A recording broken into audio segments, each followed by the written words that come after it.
Handy twisty uppy, turny face a lefty, touchy turny turny, turny handy touch yourself and then the shake it through you. Oh, that was great. Well, you're also like just really good. So Stop it. yeah, you're just Couch flirting over there.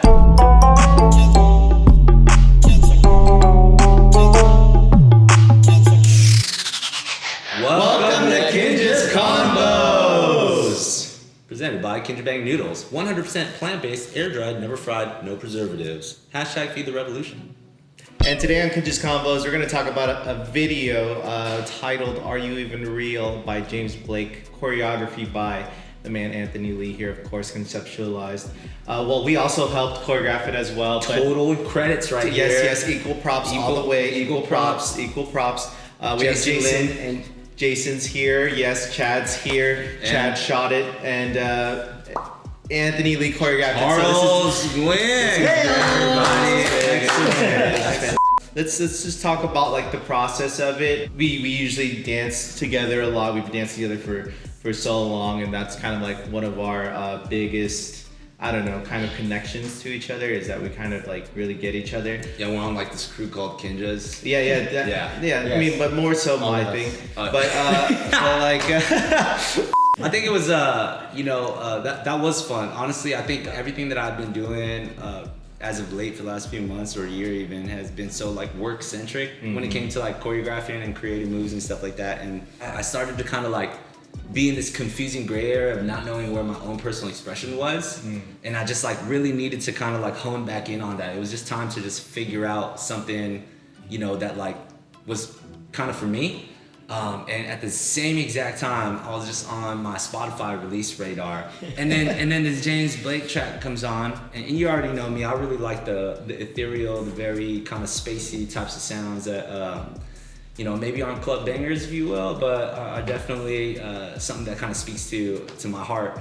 And when I heard this song, I was like doing chores in my house, and I remember just like stopping and like having this weird out-of-body experience where like I almost was able to just close my eyes and this whole song just spoke to me in that moment. By the time I was like, I opened my eyes, the song was done, and it was just like minutes had passed, and I was just like, I just experienced it, and it was the most beautiful thing I heard all year. So I just felt like I needed to make some moves to it. But coming in and work with you guys, obviously we just mess around all the time. So, we had just done that CLI class, and I didn't know how to transition into like the deepest part of my heart. So I'm like, put up the hand and a turn around, and touch it here and turn back. I just remember the feeling in your guys' face when I finally played the track. You guys had no association with those moves to that kind of like song and feeling, but I also feel like the second you guys heard it and were able to connect the movement and musicality, it was when all of us transported to that ethereal place. And I think that's really important, that we all had that same feeling, because I know you guys vibe with that kind of music as well. But you remember that feeling in the freaking studio? Like we just went.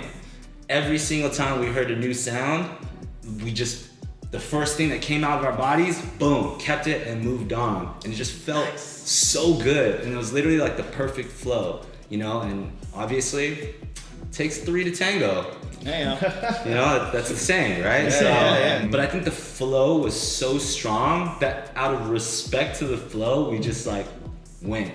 Yeah. You know what I'm saying? And we shot the rehearsal video. Remember the rehearsal video? Yes. Yeah. Chad was there. Can you just kind of enlighten us on like how you did that so quickly? Because that was also kind of like, I don't know. You guys flowed really well. Flow state, baby. I don't know. When Anthony like came up to me about it and like described it all, I was like, whoa, that's deep, bro. And then so when he was talking about like blurriness going in and out, normally like when we're shooting a lot of our Kinjaz videos, we shoot on like, we don't use cineprimes as much anymore. What I mean by cineprime lenses, if you've seen like the one Twinges video, was it Tadao? Yes. Right, yeah, Tadao, where it just it adds that little extra kind of like crisp, where it's like you see a foreground of someone really like sharp and the background's like kind of blurry. And I thought about that when he was saying how he wants that kind of feel. And I was like, well, maybe I could try shooting with a cineprime lens. But normally you need like a first AC on set. So like all I'm handling is the camera and someone else has a monitor and they're the ones pulling the focus. But for this, we literally had like 1 day's worth of rehearsal for it, and I was just like, technically, I could just try doing it, cause yeah, you know. So then, luckily, on my Ronin, it already has like a follow focus pull, and then you really just attach it to the center prime lens. And then I was kind of using that rehearsal to try to get the feel of it and flow of it. And I would say it takes like a whole nother skill that I wasn't really used to doing. It's like I had to be on my toes and make sure I was like pulling focus while also moving at the right kind of place. Because if you go too far, everything's blurry and you ruin the whole shot. And we realistically did this in like a one shot. Yeah, one take. So yeah, I think that was definitely really cool and fun to do. And I'm so glad we did it. Yeah, me too. Yeah, and it takes like, you know, or I guess this is where we have like the benefit sometimes where like, you know, the people that are always behind the camera for us, like VIBRVNCY, like most of you guys are dancers or have a dance background or understand to the depth of dance that like, especially being in the space together all the time, like you understand the timing of things, the nuances and the specifics that like we as creators are looking for in order to bring particular moments out. And some of those moments might not be dance moves. They might be like facials. They might be the background. They might be some sort of storytelling element, you know, but it was so easy to be able to like talk to Chad, who knows how to dance, who knows how to operate, and literally it's choreography for our cameraman, you know? And I believe it was Chad who made the suggestion for that last formation change too, right? Oh yeah. Yes. Right, so there's in the very, very last sequence, there's a diagonal line where on frame you see Charles and then you see Jason and then myself, and then Chad takes the camera and he follows down this line as, you know, we're like doing this whole little ethereal face touching thing. Oh, Spider-Man guy, Spider-Man head touch. And then he comes down and then literally in the rehearsal, right when he's supposed to come down to me, so when he passes Jason, he literally cues him out, or Charles, he's like, Charles, go. Passes Jason, he goes, Jason, go. And then he holds the frame on me for a second as Jason and Charles repo to hit this so that when he turns that camera around, we're suddenly just in a new formation. And most people probably won't catch that, but it's a feeling. And that's so important to be able to like have those pockets. And that was a brilliant suggestion that we had to, it was tricky, you know what I mean, to get the time, but it was so powerful to us, you know, when that moment happened. Yeah. So kudos to that, man. And now people will notice it because we just brought light to it. Heyo. Like the day of the shoot, because I know that day was also pretty crazy. Jason, why don't you walk us through like how that was from the start of that day and then like going there? I mean, night before the shoot is nice. Good is start. when the fire started in There was LA. a fire. That was Santa Clarita, is that right? No, I think Los Angeles? Los Angeles. Night before the shoot, fire started North LA-ish.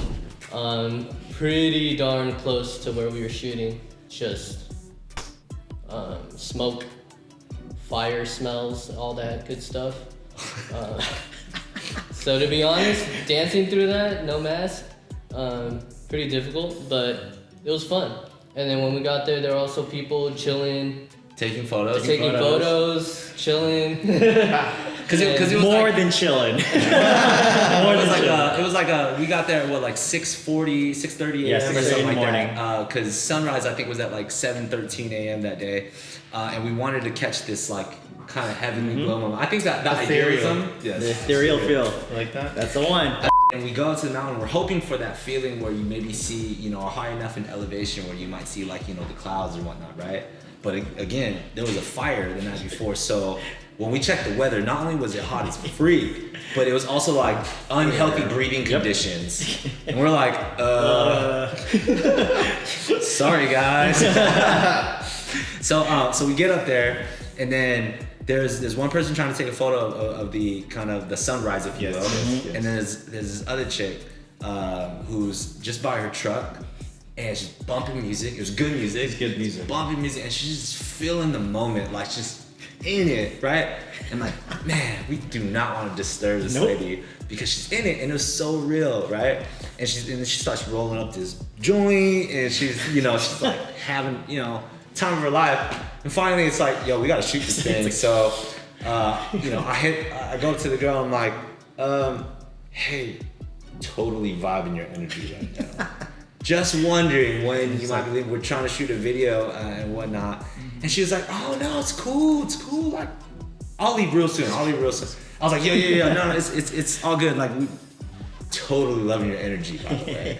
And she's like, no, it's cool. I totally understand. And she leaves, and then we're like, all right, cool, we got to get this shot. But then the shot gets ultra complicated because you're on the side of a road. And the side of the road means you can't control the flow of traffic. So I remember our first take was great. The problem is in the very last scene, because the camera has to go around us, and we see the cars, and you're just like, damn, there's a car in there. And then that's when you get lost in searching for perfection. So then you try another like 4 or 5 times, and every single time you run into a car, you're like, damn it, and you don't know where the ending point is. But it ended up being very serendipitous, because by the time we ended up getting the shot that ended up being the video, not only did we magically not have any cars there, but that was also right when the sun breached the mountain line, but was just enough behind the cloud that it didn't over like shadow us out or anything like that, you know, backlight us too hard. It's so crazy too, because like we were going for like that whole ethereal angelic look, and like at first it was just kind of like grayish, and we're like, oh yeah, I mean, it looks like it's weird, like weird place, but then by the time like it started coming out, it was like yellowy, and then right at the very end, when we were getting like that last shot, it was just like orange, like all orange skies. So we're just like, whoa, this looks crazy. And then we watched it back and we're just like. and meanwhile, John Shee's standing behind him, holding the speaker, holding all of our shit in his backpack, by the way. Right? And literally like running with Chad to stay behind camera. And then he's actually the dude, shout out John Shee for bringing the sun rays out and making that part even more ethereal. You know what I mean? To just bring that part to life. So I think the project overall was amazing. And if there was anything else I would add in and throw in about that piece in that song is that, I mean, it's a beautiful song, right? It's arguing really loosely or high level. He's kind of talking about the idea of that feeling that you feel when you meet somebody. You know, when you're kind of like smitten over somebody, you're kind of like, dang, like, is this person even real? You don't think about anything that's wrong. You know, just like stalking them on like social or whatever. It's just that happy place and that feeling of almost that green, naive innocence of like, is this even possible? You know, and like if everybody can channel kind of like that giddy feeling, like, I think that's what this piece is really supposed to be about, really sitting in that and understanding that relationship with yourself and how you can feel, not just about like a love or a person, but rather a love for anything. And I hope that, you know, through the routine and what people get to see and experience from that, I hope they feel that genuine joy and that flow that we all had together in the creation space. Yes, 100%. And just to piggyback off that, I think, you know, as much fun as we had during like the whole process, even the shoot, I feel like for the viewers that get to watch the video to really get what your point of like kind of what this song means to you is that it's very ethereal. It's meant to make you feel a certain way. And I think that's kind of like our message, you know, that kind of the way that we're moving is not only just to kind of portray this song, but it's also to show people how we're feeling inside without saying anything. So it's a piece of us during a fun process, and I think it's good to be shared with everybody. Sorry, I'm gonna go cry real quick. Okay, bye. And if you don't feel anything, we failed. Yeah. Because this is brought to you by Kinjaz. This episode is brought to you by Kinjabang Noodles, 100% plant-based, air-dried, never fried. # feed the revolution, baby. Boom, boom. Let's go. All right. Great job, guys! Hey,